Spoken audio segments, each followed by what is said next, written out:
Right now, history's next great stars are beginning to prepare.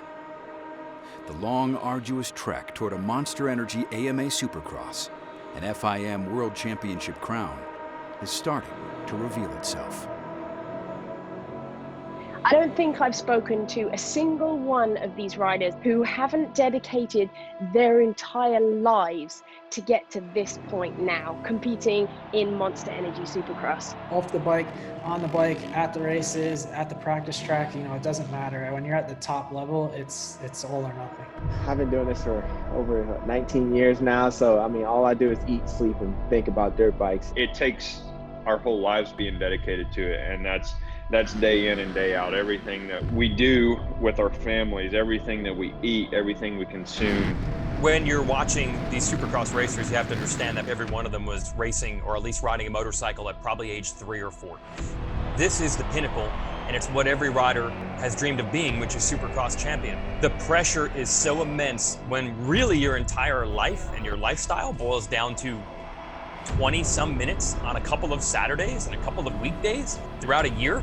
That is often what separates the riders with just great talent, which they all have, and those that actually win the title. The demand of Monster Energy Supercross and what these athletes have to go through is something that I've never seen. I think they're some of the best athletes in the world. Hands down, I'll put them up against anybody. The riders of the Monster Energy Supercross Series should be held in the highest regard. It's so exciting. The skill that these riders have is absolutely underrated. Nobody really understands how much hand-eye coordination, strength, stamina, the training that you need off the bike. You need to be able to handle spikes in your heart rate. You're hanging on with the gas, front brake, clutch, the rear brake all at the same time, trying to do everything under a minute lap time. I'm just ready to go to war, and I'll do whatever it takes to be at the top. So many chances for things not only to go right, but to go really wrong and really fast. The different dirt breaks down during the night. You have to adjust your lines. This is all stuff that's happening in fractions of a second for these riders. The racing alone, it can come down to the last lap. Oh, we got a battle. Roczen and Webb! Here comes Webb after it! Oh! Got him! He got him! Fans can get so loud that they get you to that dark zone, I guess you would say, where you're really just laying it all out there. Any mistake could cost them a whole season.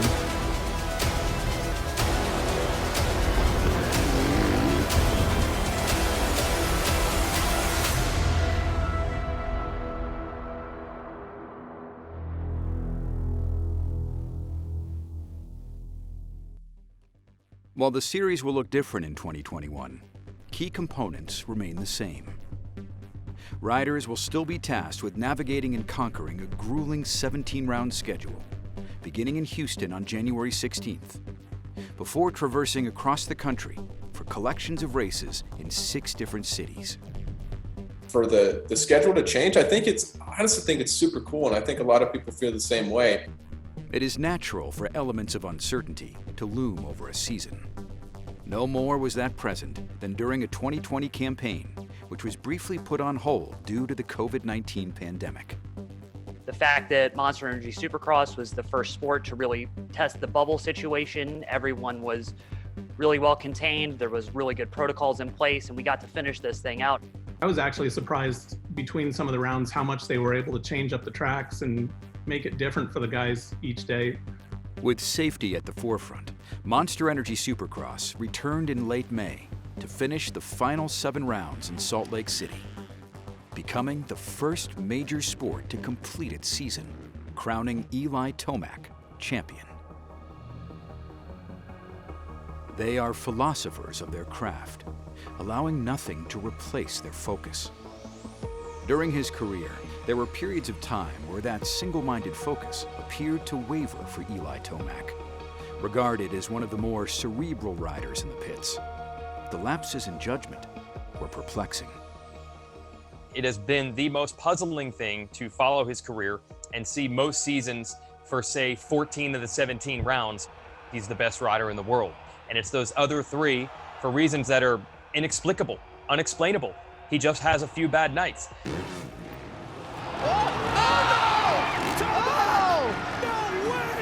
Just when he was on and he's down again! It seems like every single year we've been waiting for him to get that championship. And typically when you're the fastest guy, you win. But he's had these hurdles that he's had to overcome. And I think that's just been part of the process of figuring himself out.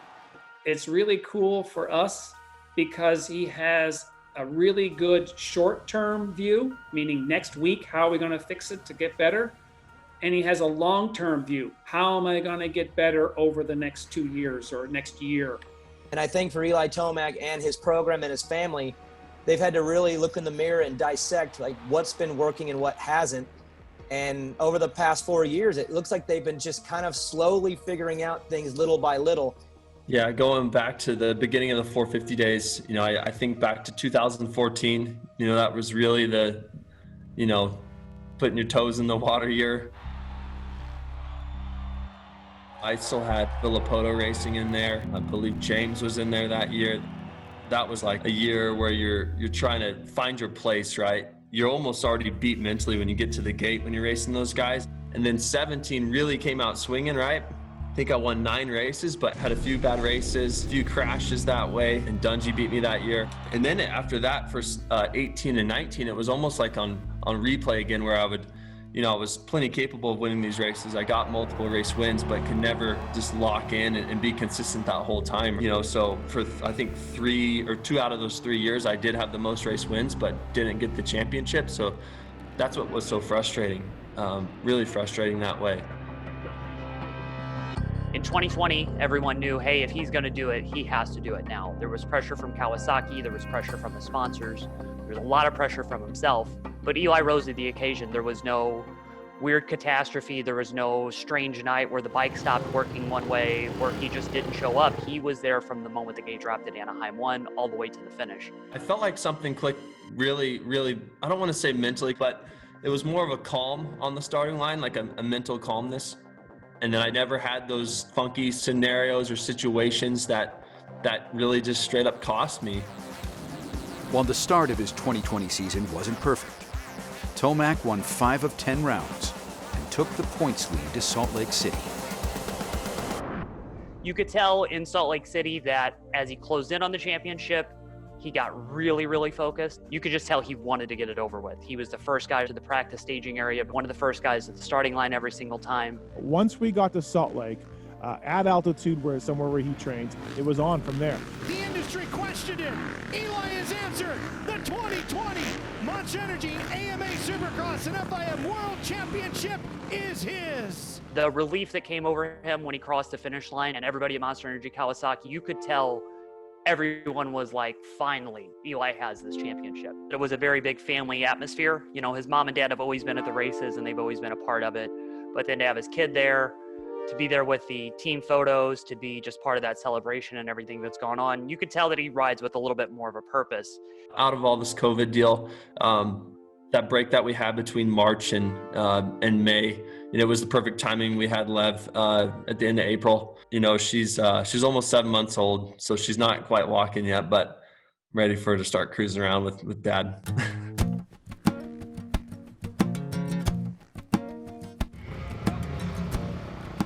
Sometimes people say it's a little more difficult to win the second championship. I think for Eli, it's going to be the opposite. I think it'll be a little bit easier for him to win the second championship than it was the first. He just needed a year where those 3 weird races just didn't happen. I don't think there was a massive change. So now that he's done that, does it prevent those strange races from happening? Because honestly, if they don't, it's hard to imagine anyone just straight up beating him for 17 rounds. He's more complete than he's ever been. He knows exactly what could come at any time and then how to tackle that obstacle. But the one thing that's going to make things difficult for him is the depth of the field at the top. We're looking at maybe the toughest field in Supercross history. I mean, go through the top 20, you got factory riders, you have race winners, you have podium contenders. I look for him to be as good or if not better, just because I saw a different side of Eli once he won the championship and he got the monkey off his back. For me, it's always hard to bet against who the current champion is. It's theirs until somebody comes and takes it away from them.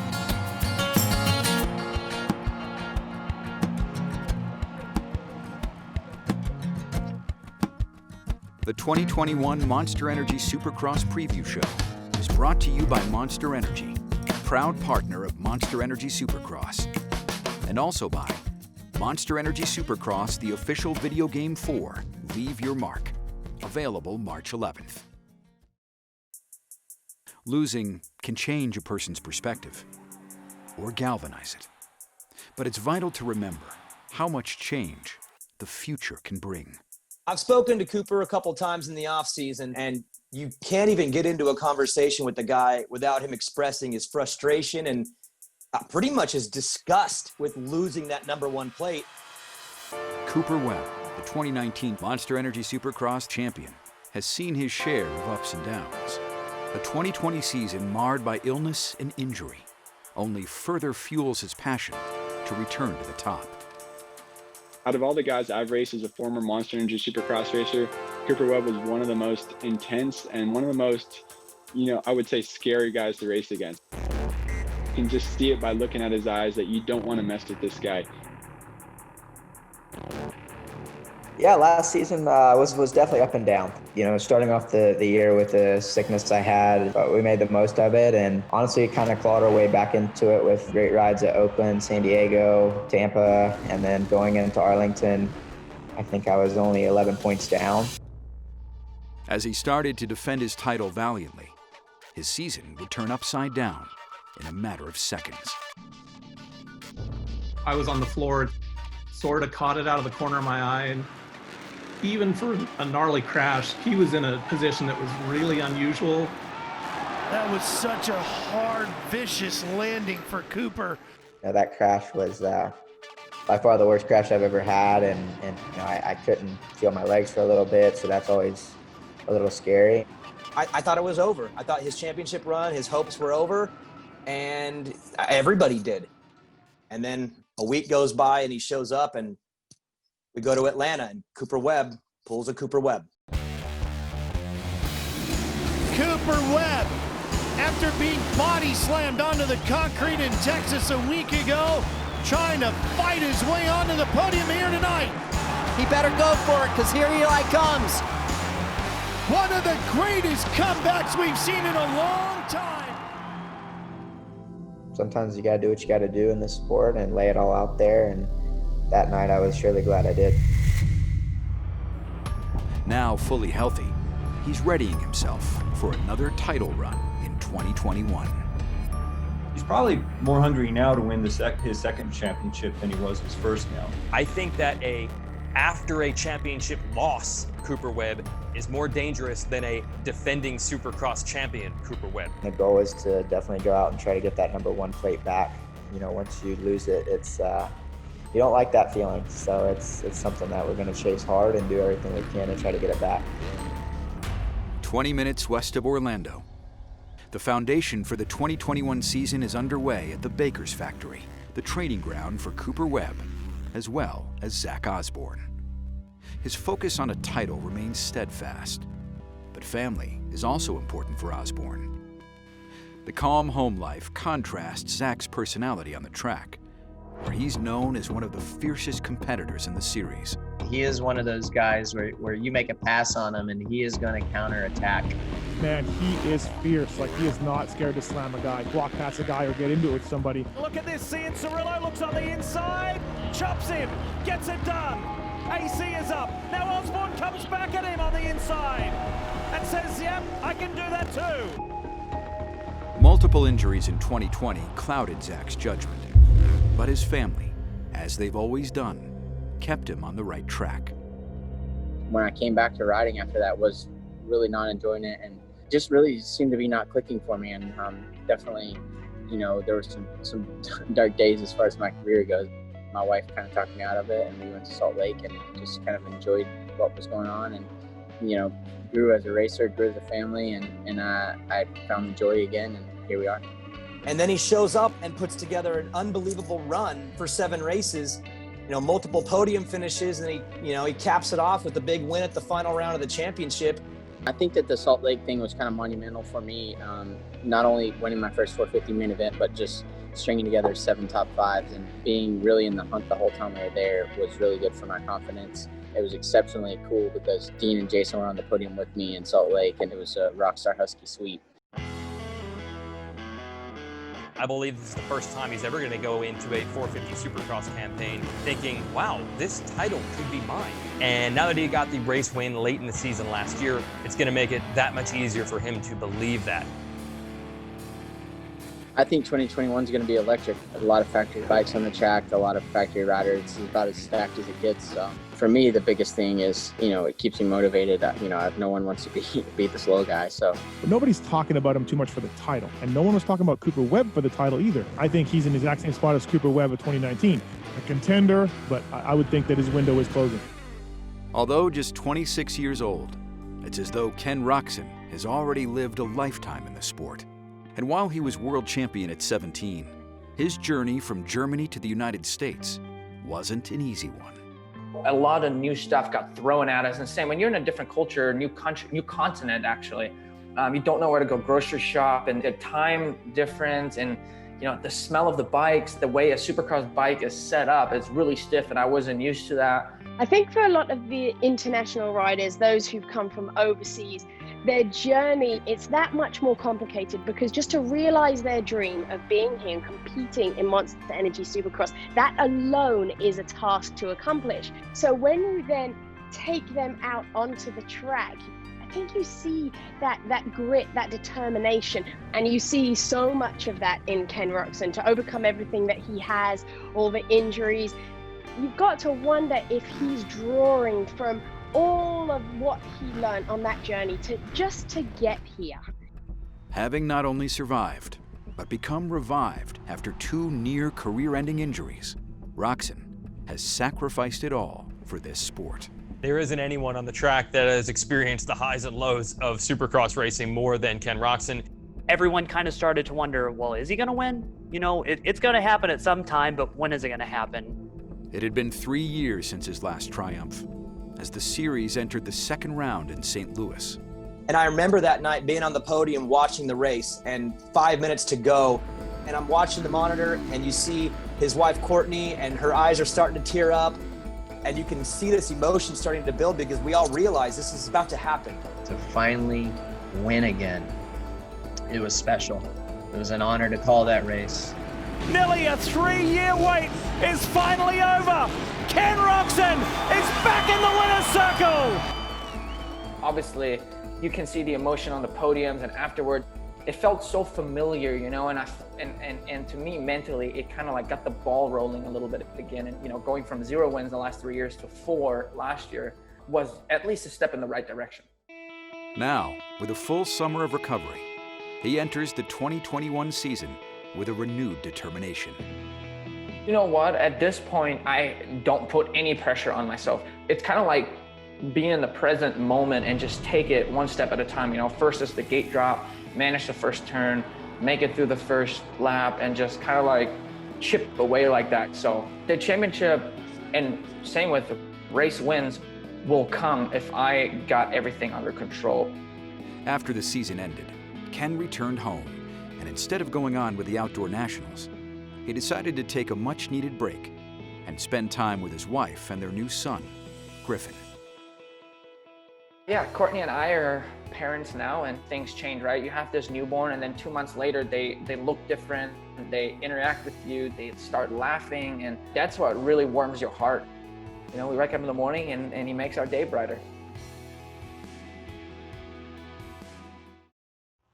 They come from varying backgrounds, each with their own stories to tell. But none have been more entertainingly or captivatingly shown and told as the ones based around Monster Energy Kawasaki's Adam Cianciarulo. He's a breath of fresh air in this sport. He's exactly what the sport needs. Adam follows other sports. Adam has a life. He understands the media game, the fan game, the social media stuff. If you get a chance to talk to Adam after the race, there's no such thing as a short interview. It's fun to watch him go out and race and then listen to what he has to say about it afterwards, because he'll tell you everything. Atlanta is known for soft dirt, and as much as I was racing the other guys, I was racing the track tonight. Adam is without a doubt one of my favorite podium interviews, and he doesn't mind laughing at himself either. It was not pretty. I was all over the place in the whoops. Hopefully you guys didn't get too many shots of me going through there.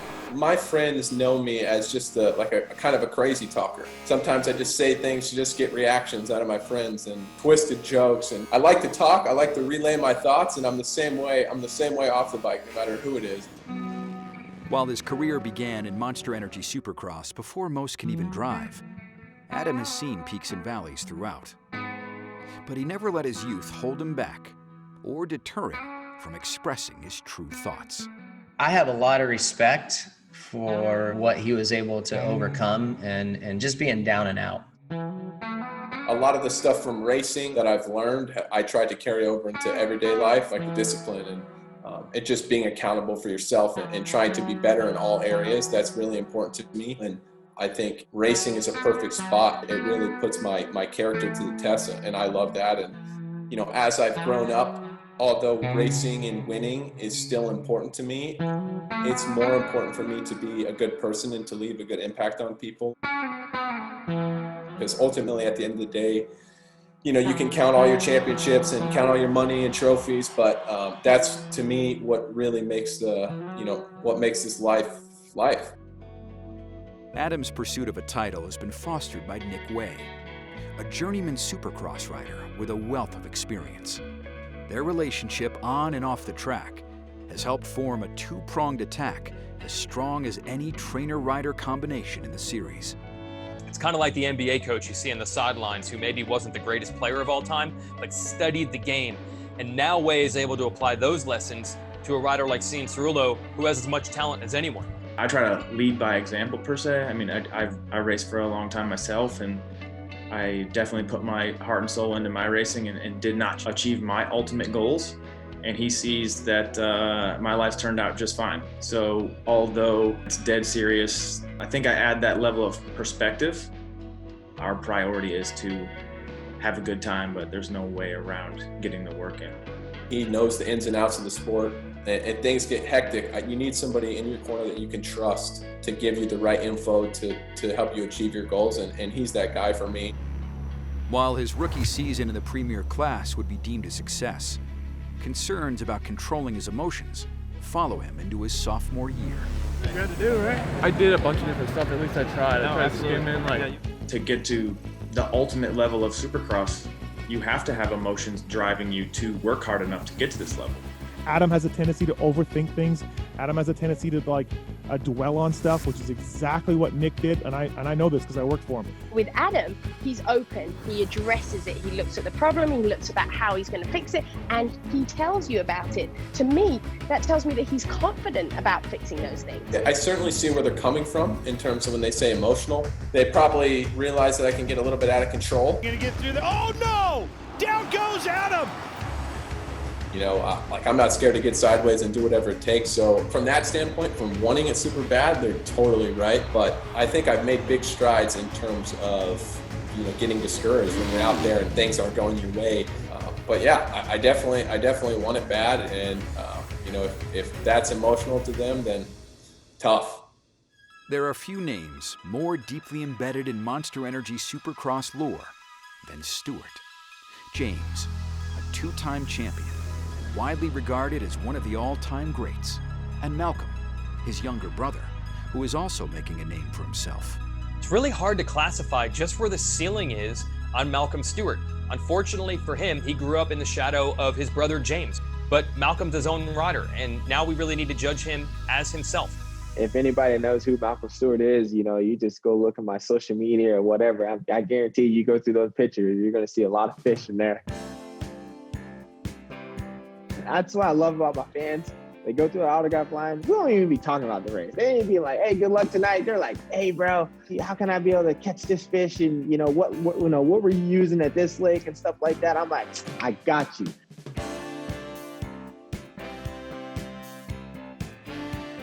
He's outgoing, super personable, always someone that's fun to be around, and everyone wants to see what Malcolm's going to do. When he comes to the track, the anticipation goes up a couple steps. The road taken here wasn't always the smoothest, the lows oftentimes outweighing the highs. But following a successful 2020 campaign, Malcolm signed with his first factory team, Monster Energy Star Racing Yamaha. Oh man, it's a dream come true for me to be on a factory team on a 450 side. You know, I was always itching and scratching.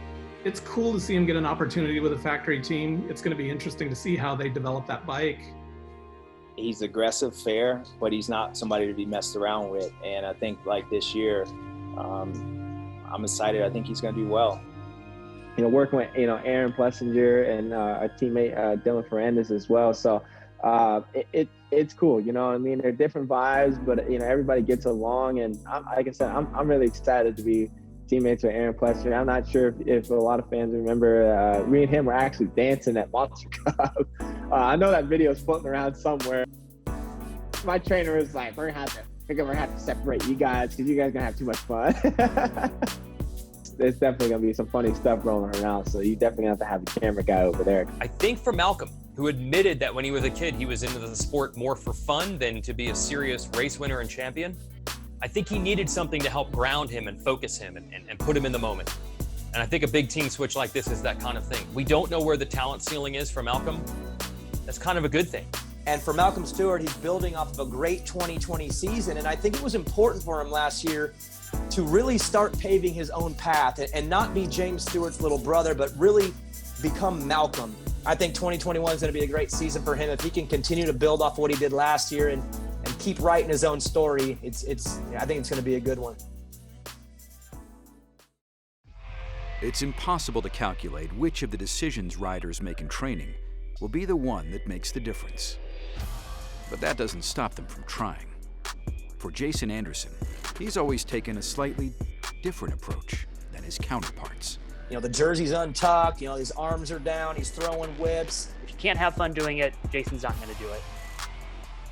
Yeah, I kind of like to do my own thing. I would say that makes me a little bit different, but at the same time, I feel like some of these guys are very, very tunnel vision, which is sometimes what they think they need for success. And I think I could give the best of both worlds. So I think that's what makes me a little bit different. But at the same time, I do take my job seriously. Training is a formality for Supercross riders. The dedication to their craft, a meticulous yet crucial component. And for the better part of the last 2 decades, the most successful trainer has been Aldon Baker.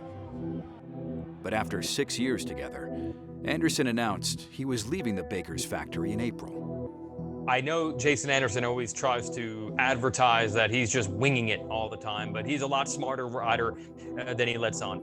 So he has been very clear that even though he doesn't train with Aldon anymore, he does most of the same training. But Jason left because it was becoming a job, and Jason doesn't want to race motorcycles like it's a 9-to-5 job. He wants to race motorcycles because it's fun. But when you're on the gate, it's just you and your dirt bike, and you just got to try and get a good start and ride as fast as you can and just keep it simple. His split with Aldon Baker won't be the only change Anderson has to contend with. Since turning pro in 2011, he has only ridden for Bobby Hewitt-led teams. But after 5 years together, Husqvarna and Hewitt mutually agreed to part ways. And Bobby and him are really close, and Bobby's always had his back. I think it's more than just racing. And on nights when he needs a mentor and needs somebody, I wouldn't be surprised if Bobby's on the other line. While his commitment has never wavered, Jason Anderson has failed to reach the top of the podium since his title-winning run in 2018, making 2021 a crucial year for the former champion. I think things are going to be a little bit more rigid. Things are going to be a little more structured under the Rockstar Energy Husky team now that Bobby is gone. As long as the wins are coming and the podiums are there, everything will be okay. But as soon as they start slipping, I think that they'll start asking questions and things have the potential to go sideways there. Marvin Musquin is different than most on the starting line. His journey beginning in southwestern France, where at a young age, he found a passion for racing. Now, a decade after his arrival in the U.S., one thing is missing on his list of accomplishments. He has amazing style. He does things on a bike that look effortless but are so impressive. Unfortunately, he just hasn't been there in the end to get the championship, either through injuries or bad results or whatever. No doubt in my mind, he is all in 100% and always has been. He can really tear the track down and figure out which way works best for him. And Marvin is an extremely technical rider. While unfortunate, injuries are an inevitable byproduct for any top athlete. Marvin Musquin knows this all too well, as he missed the entire 2020 season due to a torn ACL. So yeah, unfortunately, I had a big surgery on my knee back in December, so I couldn't start the Supercross season. That was a tough moment, you know, having a big surgery on my knee, and I was off for a few months. At 30 years of age, Musquin is considered an elder statesman of the class, but his passion for racing has remained the same. And I missed the whole season, and obviously I was watching on TV when the season started in January, and then when it finished in Salt Lake City. But yeah, it's not easy. There's nothing better than being on your motorcycle and get out there and practice and race. That's how you learn the most. And yeah, 4 years off racing is not easy, but now we're finally back in Supercross, where what I like the most. He did everything he possibly could to have his knee as strong and as healthy as it could be, and I have no doubt in my mind he'll be ready to go come January. Now, I think he's going to maximize the time that he does have. I know who the boss is over there. Mathilde keeps him in line, and you know, it's interesting to watch the dynamic with those two. Roger's a smart guy too, and he's not going to keep Marv around if he thought, you know, he was lacking in anything over there. He'll be pushing for sure. I tell you, if we come out on top beating all these guys, it's going to make it that much sweeter, because then you really know you've done your homework and you've been ready for the challenge. Following a 2019 Rookie of the Year campaign, Joey Savatgy would miss the entire 2020 season due to a broken heel. After a taxing recovery, he is fully healthy and ready to return to a passionate fan base. When they get loud, you hear it, and they're diehard, man. They travel and they want to be at these races. I remember we had a race one time, and it was snowing for practice, you know, and it's for practice, and people are out there and they love it. Without fans, I don't know how many of us would want to go out there and put our life on the line every night for nobody.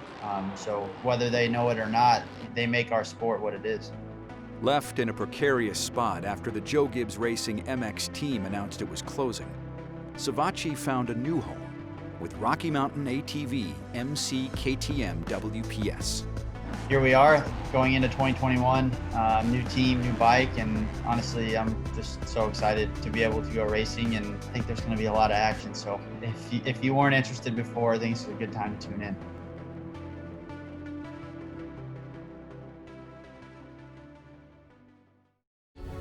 In 2021, the Monster Energy Supercross Championship will be admitting 3 new riders into the premier class: Dylan Ferrandis, Chase Sexton, and Shane McElrath will all be graduating from the 250cc engine to the larger 450.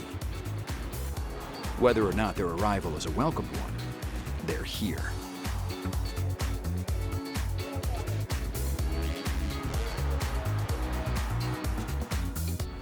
Since arriving from southeastern France in 2017, Dylan Ferrandis has disrupted the 250cc class with an unmatched aggression. Dylan Ferrandis is the racer's racer. He doesn't have family over here besides his wife. He doesn't have any distractions. He is only in the United States for one reason and one reason only, and that is to get faster on his dirt bike. This guy is driven and motivated to win, and he takes some chances that have ultimately cost him fans. And where most riders would really be affected by that, instead of responding by folding and, you know, okay, I'm sorry, I'll be more likable, he comes out the next week and is just as aggressive and then wins. Dylan's rise is mirrored by his team. Once an underdog squad, Star Racing has grown into one of the most powerful 250 teams in the industry. In 2021, they look to further their ascent as they take over factory Yamaha's 450 effort.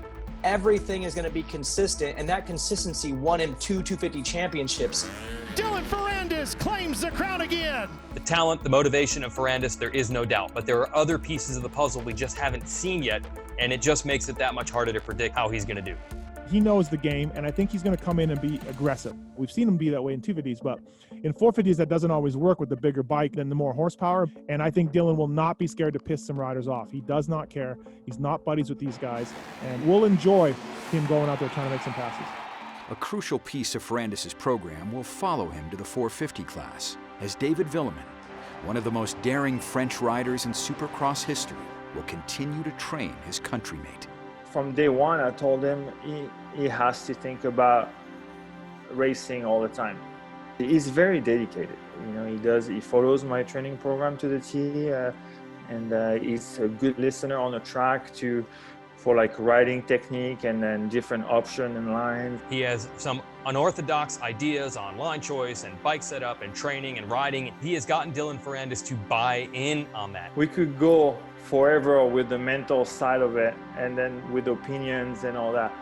But the bottom line is I don't believe in it. For me, it's almost like a myth. If you do the job during the week, the race day is fine, and there is not much mentally to do on race day. And that's why I think we go together so good, because we just have this vision and yeah, I mean it worked well the last 2 years obviously, and we're gonna keep going like this for next season. Chase Sexton, who even with a handful of race wins, 2 250 championships, and a style seemingly crafted for the premier class, has had his doubters. Well, first of all, I got to admit I was 100% wrong with saying that Chase Sexton moved to 450s too soon. I couldn't have been any more wrong about that, man. I thought it was too soon. The kid had barely done anything in 250 class, and now he was jumping to 450 motocross. It'll be interesting to watch Chase this year, because he's a guy to me that he doesn't seem to be all about the hype and everything else. He's just so excited to get out there and go racing. Despite the overwhelming pressure as the newest recruit in the long lineage of Honda HRC talent, Sexton is hoping a promising start to his 450 career is on the horizon in 2021, thanks to his new riding coach, James Stewart. Ironically enough, the first race I went to, and since I retired, was Tampa, and that was the first time I ever met Chase. I went and played golf with him. We've had a meeting on the golf course, as he's also a big fan of golf, so we kind of hit it off. We have pretty similar personalities. We both obviously are super competitive and kind of have the same beliefs when it comes to riding and racing. I tell Chase, like, if you do what you do, there's no reason you can't beat these guys. I think you have an opportunity to do something special. There's only a select few that's great, and I think you can be one of those guys, but it's going to start upstairs, and you know, I think that's the biggest thing that I've been trying to work with him. It's great to have Stu back in the sport. I don't think anybody has changed the game as much as him in the entire sport. If he can pass along the technical good parts, or if he can also say, hey, here's the mistakes I made. Guess what? Stewart is down again! And if you can avoid some of those pitfalls, you're going to go a long ways. You know, I tell him the same thing I told myself on the gate. Like, all 20 of the guys on there are great, but you belong, Chase. But it's again, I can only say it so much. You can only lead a horse to the water. He's got to drink it. So, you know, I believe he's thirsty, so we'll find out. I think everyone knows that he definitely went for it and left it all on the track. And I feel like sometimes I need to be able to push over that edge a little bit. And I feel like he is the missing part that I needed to be able to go maybe not beyond my limits, but obviously push that edge. And I feel like that's what I need to be able to compete at the premier level. It's easy for Shane McElrath to get lost in the sea of incoming rookies. A consummate underdog throughout his career, it's a role he's learned to embrace and define. If you look at his 250 career, he might not have the championships that Dylan Ferrandis has and Chase Sexton has, but he's got more wins than both those guys. And I think he's going to be a huge surprise in 2021. I'm motivated whether or not people think I'm going to do good. I didn't get to accomplish everything that I wanted to in the 250 class, but that's just kind of how things go, and I'm content with everything that I learned. And I feel like it's going to really transition me well into the 450 class. While his accolades on the track speak for themselves, it's his incomparable personality away from the track that appeals to fans around the country. Shane's energy is just incredible. He's just a wonderful person to be around. You can talk to him after a really bad race day, and when you speak to him, all he's doing is looking forward. And he has that grit, which we all know he does, and sometimes I'm fooled by it because he's so nice. Yeah, I love people. I feel like that's that's why we're here. We're here to be a light in a dark world, and that's really all I know how to do. The winning streak at Rice-Eccles Stadium continues for Shane McElrath. 4 in a row. That was an awesome ride by Shane McElrath. Underdog or not, Shane is ready for the season to start. I mean, this year it's going to be fun to be in that mix, but at the same time, like, I'm not afraid to race those guys, and so I'm really excited about that. The 2021 Monster Energy Supercross Preview Show is brought to you by Monster Energy, proud partner of Monster Energy Supercross, and also by Monster Energy Supercross, the official video game for Leave Your Mark, available March 11th. It's hard to explain a little bit. Like, for some reason, as soon as I strap my helmet on, put the goggles on, it's like a different man. A product of upstate New York, Justin Barcia has always carried himself with a certain bravado that has forever defined his career. Obviously, you have to take racing seriously, but there's a time to have fun, and I like to have a good laugh with everybody, and I still have a lot of fun when I'm riding, but I'm a super aggressive racer. While his aggression has made him a fan favorite, it's also drawn the ire of his competitors. Hey, I don't give a f***, you dirty as f***. I got a race too. It was dirty. You know, I have that nickname Bam Bam. You know, it's stuck with me for a long time. I don't think it'll ever go away. The last thing any rider on the track wants to do is poke Justin Barcia and get him awake. You know what I mean? Nobody, just let him be. While his career has been outlined by race wins and titles, his humble beginnings have always kept him grounded. As a kid, I grew up with not a lot, so I really enjoy everything that I have. And when I go racing, it's like the time where I can, you know, just forget everything and just give it my all and make the best of it. He's going to win Anaheim 1 in back-to-back years. It's Justin Barcia.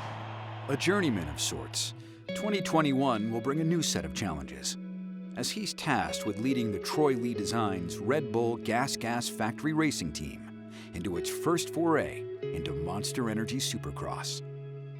Justin Barcia checks all the boxes. He's got the speed, he's got the fitness, he's got the program, the team behind him.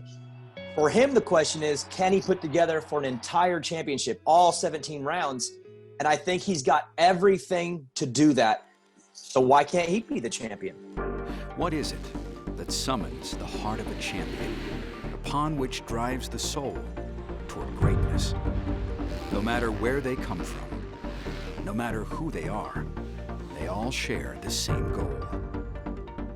On January 16th, inside NRG Stadium in Houston, Texas, adoring fans and the millions watching at home will witness the sport's next great victor.